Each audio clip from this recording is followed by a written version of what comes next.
well, I shouldn't say all those things, but the few things I've Okay, loved. we're live now. But it's nobody, I don't think anybody's on here yet.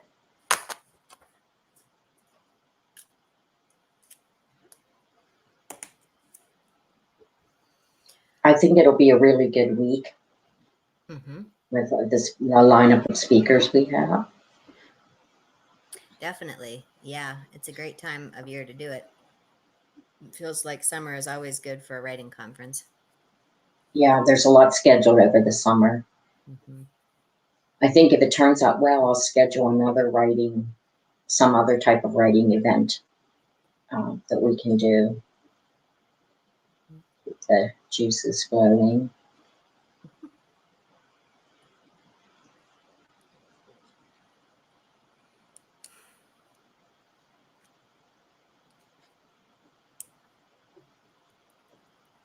Did the storm pass over your area?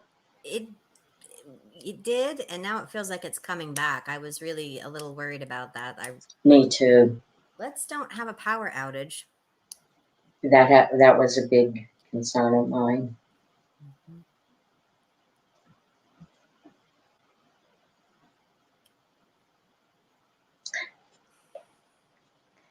Hello, everyone, and welcome to Across Genres Creative Writing Week. And thanks for tuning in to our first session, Creative Nonfiction, with Bridget Shade. Also, I want to mention at this time below the presentation, you'll see some information on how to contact me. You can reach me through my website, karenlizon.org, or if you like, you can email me at onefoundfeather.com or gmail.com. And when Bridget introduces herself, she can let you know how to get in touch with her. I want to welcome Bridget as our speaker tonight. Like all our speakers this week, Bridget is an across-genre writer. So tonight she's going to be covering creative nonfiction for us. And then tomorrow night we have the pleasure of having Bridget back with us to do short story. So thank you, Bridget, for being a part of this program. And we're really anxious to hear what you have to say tonight. So if you want to go ahead and just introduce yourself, tell us a little bit about yourself, whatever you want us to know. Thanks, Karen. Thank you so much for doing this. It's really, really exciting. I've been looking forward to this all day. My name is Bridget Shade, and I teach a variety of classes. I've been teaching for almost 20 years. Most recently, I teach for the Creative Nonfiction Foundation and at the University of Pittsburgh. I'm also a writing coach and an editor. But most of all, I'm a writer. And so that's how I will be talking to you today through my own experience, through the things that I have really admired in other people's work and the things that I have tried to create in my own work. As far as bios go, I was thinking about this earlier today. The bio is such an awkward thing for writers. People will often ask me, what should I say? How much should I say?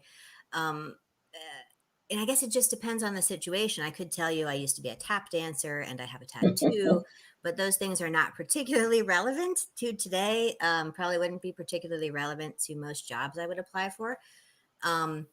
I think as a writer, when you're submitting work, it's always best to be brief. Probably to leave your cats for your Twitter feed and that sort of thing. So really just to let your work speak for itself. So that's my 50 cents on bios. Well, I might add that you certainly, have had your work published, and we have exchanged writing over, for feedback at different times. So anytime that you've given me feedback, I mean, you're an amazing coach and have a real talent for helping others with their writing. So I do want to mention that because I've certainly taken advantage of it and I've appreciated it. I'm wondering, about the genre of creative nonfiction. I find that very intriguing. And so I'm wondering if you can mention if you have any favorite writers in that genre, and maybe why they're a favorite writer, and if you try to incorporate what you admire about them into any of your own writing. Hmm. Well, this is going to sound sort of like, I don't know, I don't, not necessarily a cheesy answer, but the truth is that some of my favorite writers are my students, and my friends. I think the favorite thing I'm reading is the thing I'm reading right now, almost always. Um, uh, I think sometimes we easily get caught up in being fans of people whose names we recognize at the bookstore or in the literary circuit, but there are so much good writing happening. Just an incredible amount of good writing that I see every single day in my classes. Um, and so those would be my first and favorite writers. But as far as the people that we can all recognize, the first person who comes to mind for me in the creative nonfiction world always is Joanne Beard. I think she's often uncelebrated among her peers, and I don't know why. I think she stands out head and shoulders above them all. She actually has a new book called Festival Days, which just was published. It's kind of a hybrid collection of essays and short stories. So far, what I've read, it's really brilliant and beautiful. Um, Who else? I love Atul Gawande. I love a writer who can tell a story and also teach me something. All of his work, his essays, his um, book length works are wonderful. I love Joy Castro. I love Alexander Chi, and of course Roxane Gay, whose book Bad Feminist, I think, informed a lot of my nonfiction writing as well, kind of incorporating pop culture references and Mhm. um, um, my flair for a little societal critique, I suppose, as I write. Um, Sloane Crosley is really funny. She writes really funny, smart essays. Her book Look Alive Out There is great. Um, Ross Gay has a terrific collection based on a journal that he kept for a year. Um, which is really, really enjoyable. Amy Leach published a book of essays a few years ago, which is just really, really interesting. Um, uh, and I also really like this Heating and Cooling, which is micro. It's actually called 52 Micro Memoirs by Beth Ann Fennelly. And I really love that short form of creative nonfiction. It's incredibly hard to pull off, to create something brief that also has meaning, and she does it really well. Wow, that's really good. Is there anything particular? Well, you were just saying what you like about them, that you like getting that sort of life lesson included in there. And I know you have a focus in your writing on social justice. It's a big thing with you. Do you find that you're drawn to, or do you see much of that in creative nonfiction? Hmm. And are you drawn to that as well? Oh, definitely. Yeah. And there's certainly no shortage of that work being published right now. I think the reason I mentioned Joanne Beard first um, is that in addition to being drawn to writers whose work um, can teach me something in an interesting way, I really am most interested in a writer who can make me think about something, but also tell me a story at the same time. So, um, Joanne Beard, one of her most famous essays is called The Fourth State of Matter. And I'm sure anybody watching is probably familiar with that essay if you are a fan of hers. And it's about a mass shooting that happened at the University of Iowa. But it's also about her divorce, and it's also about her dog dying.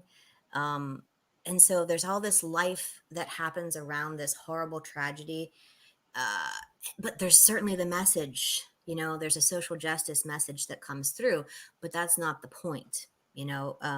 It's subtle enough that we're able to absorb it, we're able to arrive at our own conclusions about what she's saying, and you never feel like she has set out to say maybe we should consider some gun reform laws, or maybe we should rethink some of these ancient laws that we have here. So I don't really like writing that comes at you from that angle. I think it's always more interesting and more successful if you can tell a story that also happens to plant a seed. And that's so important, that and that's difficult as a writer, like even a fiction writer, and especially in creative nonfiction. I think you lose your can lose your reader if they feel like you're there to just lecture them. Hmm. And so I always admire writers in anything that I read, if they can do that in, like you said, a subtle way that, it just, and then I think it's like a zinger. It really hits you when that does happen, has a lot more emotion to it than if, you just start, because otherwise then maybe it comes across more as an opinion piece, or, um, something you might read in a newspaper opinion column, if there were Hmm. still newspapers, out there. There's a few, I guess. Right. Yeah, so I think that's really, when I see that, I'm there. Well, this person really has talent to Hmm. be able to do that. And so, do you find that you try to do that in your own writing, and sometimes do you model, based on those writers? I try. Yeah. Uh, I think having spent a lot of my career teaching argument, um, I am always looking for the way to uh, convince someone without letting them know I'm trying to convince them of something. Hmm. Um, Creating a consensus, being able to acknowledge a well-rounded point of view about something in the writing is, if anything, I maybe am sometimes overboard in that direction, trying to make too many concessions. Um, but yeah, I think both the storytelling aspect of it, and then always bearing in mind that um, um, urgency to reveal some sort of big picture meaning by the end, whatever that happens to be, is always the driving force behind what I'm writing. Well, as a reader of your work, I can attest that you do a good job in, um, you know, getting to that point without overstating it. That makes it powerful. I want to take a second, Bridget, to tell anyone who's listening to, please feel free to post a comment, introduce yourself. If you have a favorite writer in creative nonfiction, um, let us know. If you have any questions for Bridget, just post them and we will get to them. We'd love to hear from you. So, Bridget, in creative nonfiction, that really intrigues me. Certainly, when Bridget and I attended the same MFA program. And so, we had creative nonfiction speakers giving us some pretty good advice and listening to their work. And as a fiction writer, I think, way back when, even before the MFA program, obviously, I was intrigued with how creative nonfiction, which I feel is a little bit newer of a genre in the way that it's worded. um, I was like amazed that you use the same elements that you do in fiction. And so I was wondering if you could talk about that a little bit, or if you want to talk about like the structure, form. But something that intrigues me with creative nonfiction is that truth element. Mhm. And, we've heard some big stories come out um, in that regard. So I'm wondering what your thoughts are on that, and what if you know the current trend on that such thinking. Yeah, yeah, that's okay. So going back to the beginning of what you were saying about the creative nonfiction writer borrowing from the fiction writer's Yeah. toolbox, um, really, um, I think I think it all becomes semantics at a certain point, because we all use the same toolbox regardless of the genre that we're writing in. We all use scene and exposition. We all use, um, concrete nouns and active verbs. We're all using repetition purposefully. We're all using telling details. Um, we want to resolve our conflict poetically. We want to analyze more than we summarize. So regardless of the genre that we're working in, we all have these same kinds of tools, and it's really just about plugging in the right formula of those tools into that fit. But yeah, there does need to be that truthful element in creative nonfiction. And in some ways, that's where I think the genre is limiting. And we'll talk about this more tomorrow in fiction, that sometimes there's a lie or an imaginative story you can tell that tells a bigger truth, a more real truth than the actual truth. Because yeah, you can't invent um, uh, um, a prison sentence that didn't happen. You know, you Mhm. can't make your life seem more extreme than it really was, just to sort of build a readership. Um, and I know that has been a problem, certainly in the past. But I think increasingly what I'm seeing is that there are so many hybrid forms now where the line between creative nonfiction and fiction is increasingly blurred. Um, Mhm. and some of that is due to the natural condition of memory. Um, we will all remember this conversation in a different way, even if we watch it all at the same time. Mhm. Um, we take something away, each of us uniquely, from each moment, and so trying to recreate memory in an authentic way, in a true way, um, is pretty hard to prove, right? So I think the best we can do, and what I often will say to writers who ask about this, is we have to imagine the things we can't know, right? If we're going to write about our grandparents and we want to try to imagine the day that they met, but there's no documentation about that, we can use what we do know about them, their characteristics and their mannerisms. And as long as we let the reader know that's what we're doing, we're deeply imagining that person's um, experience, it's fine. Mhm. It's good. In fact, those are some of my favorite parts of creative nonfiction, when the writer allows herself to digress just a little bit from the facts, um, to imagine um, um, what we can't know. You were talking about the different forms. So obviously, with fiction now, flash fiction is just such a big area, and it just keeps growing. Mainly because I think of the confines of publishing. The cost to publish, or if people are doing it online, the space that it takes up, Mhm. or whatever. So, have you noticed that in creative nonfiction? Is that also getting, or short pieces in that pretty common? Oh yeah. Yeah, definitely. And that's not, it's actually not even that new of a thing. I think that people have been seeking out the short form for a long time. There's a terrific anthology. It's called In Short, um, Hmm. a collection of brief creative nonfiction. And this was published, I don't know. I didn't check the 1996. Wow. So yeah. Um, yeah, but I do think it's certainly gaining in popularity.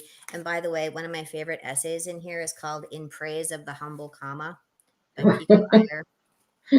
It's very short but wonderful, and as somebody who loves punctuation, I definitely sing the praise of that particular piece.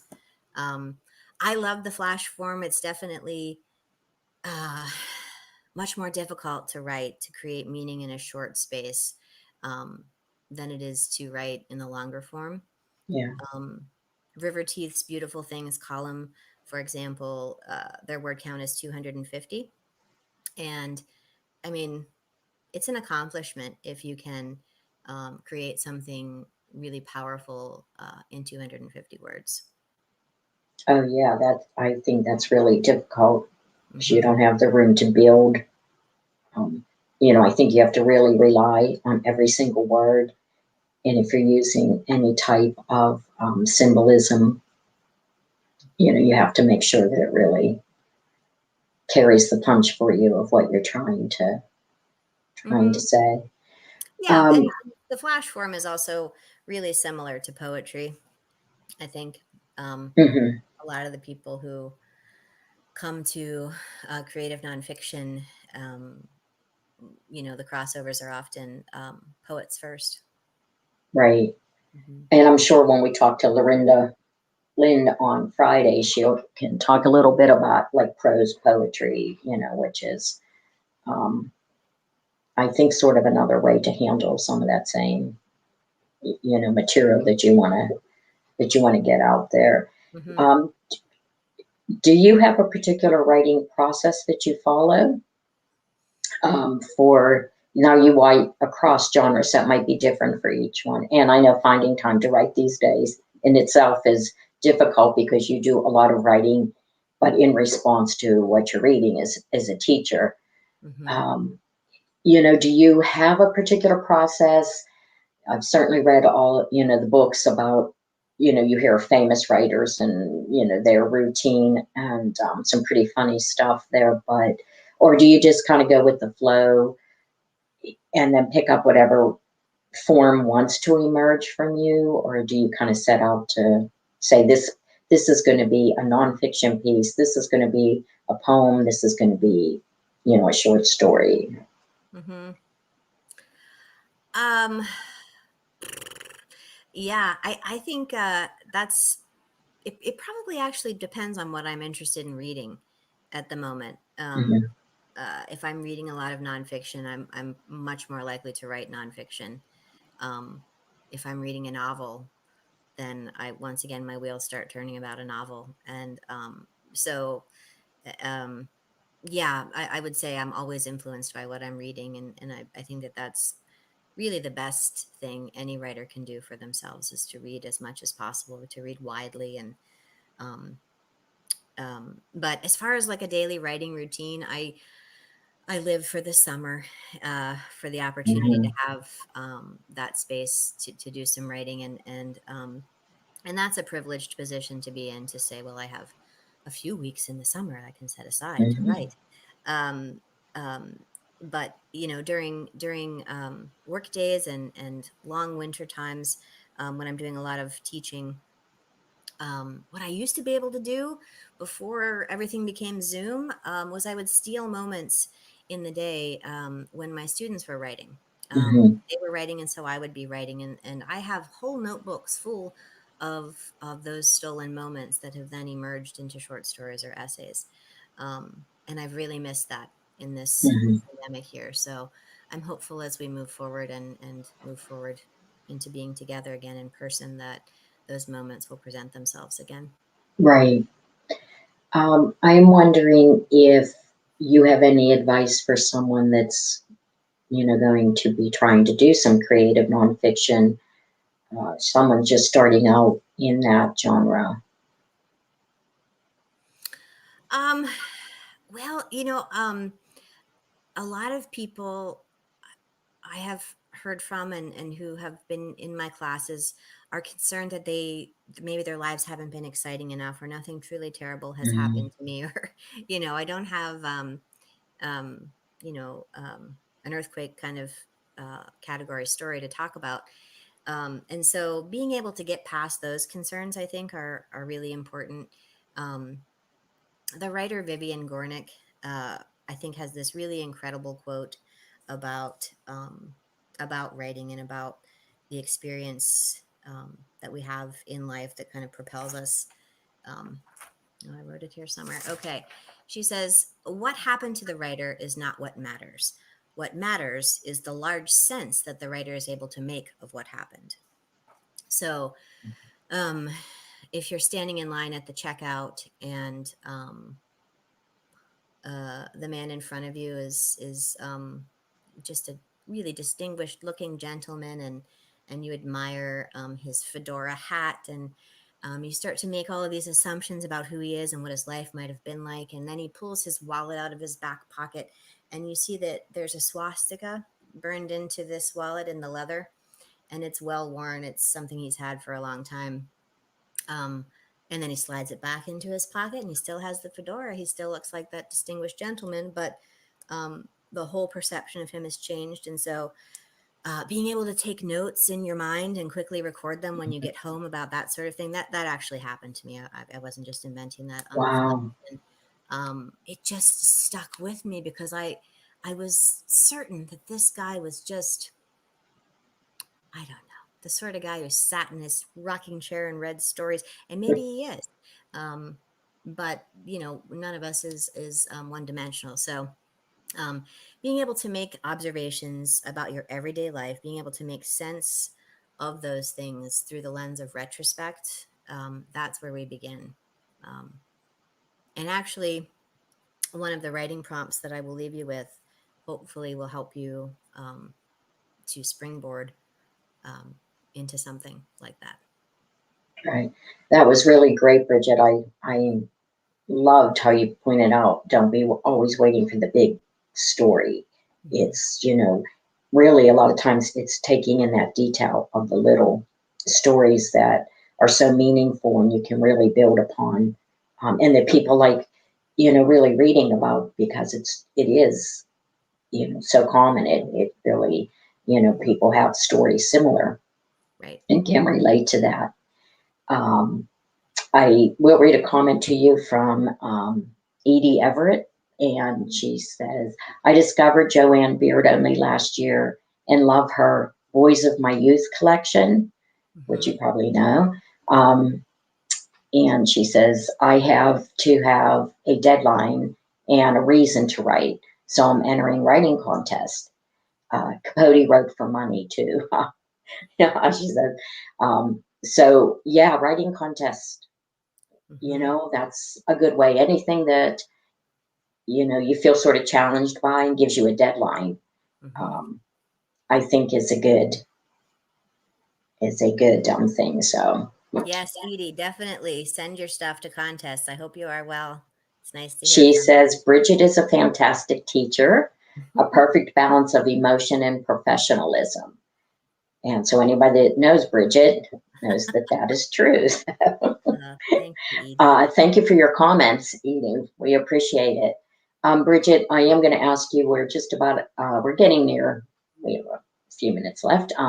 But if you want to leave us with a writing prompt, I want to remind everyone again, if they want to comment, we would love to hear from you. If there's something that you would like us to explore, if we set up another writing week, we'd be open to hearing about that. So you can contact me through my website at karenlizon.org or email me at onefoundfeather@gmail.com. And please like and subscribe to the channel. And Bridget, I'll ask you to if you have any contact information or your website. On both of our websites, you can explore what we're about, see what we have to offer as well. So if you want to do that, Bridget, and give us a prompt, Sure. we'd really appreciate it. Yeah, absolutely. And Karen, thank you so much once again for hosting this. And please, everyone, do subscribe. Um, it's a wonderful free opportunity to grow your craft and to make connections with lots of different kinds of writers. Bridget, Thanks. before you give your prompt, I do want to say that remind everyone that you will be here again tomorrow night. You will be my Mhm. guest, and you're going to be talking about the short story. So that's really exciting. And then I want to mention that on Wednesday night, we have Maureen O'Brien, again, cross genre writer. She has a new memoir out, so she's going to be talking to us about memoir. On Thursday night, we have poet and novelist Jennifer Gavin, and she will be joining us Thursday at 6. And then finally, wrapping out the week here is Lorinda Lind, an award-winning poet. So we have a fantastic week lined up for everyone. I hope that everyone joins in for each night. So we're waiting for your prompt, Bridget, and it'll keep us busy all Yeah, evening. come back tomorrow and bring some popcorn or something. Yeah. Um, okay, so you can reach me at my website, which is just my name, Bridget.shade. Um, BridgetShade.com. Sorry, that's my email. BridgetShade.com. That's my website. So if you'd like to get in touch, that's where I'll be. I have two prompts to leave you with. The first one sort of ties into the elderly gentleman with the fedora.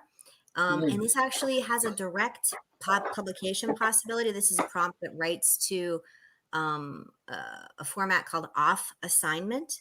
off assignment. Their word count is 800 to 1200 words, and they accept submissions in the category of letter to a stranger. So if I were going to write to this gentleman, I would begin with to the gentleman wearing the fedora with the swastika wallet. Um, and so it's a really great way to borrow the form of a letter and to address someone who you don't know, who will never, ever likely see this letter. But so that sort of frees you up from feeling like um, you're going to be hurting anybody's feelings. It's a great format. So, letter to a stranger, 800 to 1200 words. The name of the journal is Off Assignment. I definitely suggest checking it out. It's a really cool borrowed form. And then the second one is very simple, just to make a list of firsts. Try to make them sort of non-traditional, I suppose, like not first kiss necessarily, unless that first kiss was colossally bad or extremely good. I would say first lie, the first book you remember reading, your first arrest. I don't know, something kind of interesting. Make a list of those and then write just a paragraph or so, a scene under the title of each one of those firsts, and see what develops. We all have firsts, right? We all have these first time experiences. And so it's universally, but also personally true. Okay, those are great prompts, and thanks for the tip on the off assignment. Mhm. I think that everyone will find that really helpful because just the time it takes to search out possible submission sites. So It's very um, cool. Yeah, yeah, I've enjoyed following them. I'm going to check it out because I wasn't familiar with them. So, Bridget, I just want to thank you again so much for being so generous with your information and your time today. I know that I found it very informative. I do want to say that Jess Sanders said good observations. Thanks for this. Mhm. So we are, you know, moving along, and I know tomorrow night's going to be fantastic. And so I just want to thank everyone for joining in, and we will see you tomorrow night. Thank you so much, Bridget. It was really Certainly. great talking with you. Certainly. Thank you, Karen. Thanks.